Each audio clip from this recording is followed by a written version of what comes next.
In this video, I'm gonna be showing you how to send multiple snap pictures at once in Snapchat.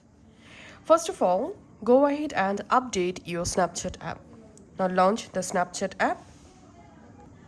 And now, before taking any snap, tap this arrow at the right hand menu. And here you will find this multi-snap option.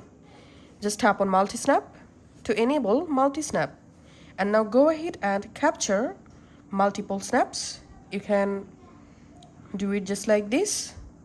So as you can see, I captured some random 5 snaps. Now tap on edit and send. And here you will find all of your captured snaps or pictures. You can select any of them and you can just edit from here. Just like this. You can change duration and tap on done. Now tap on send to.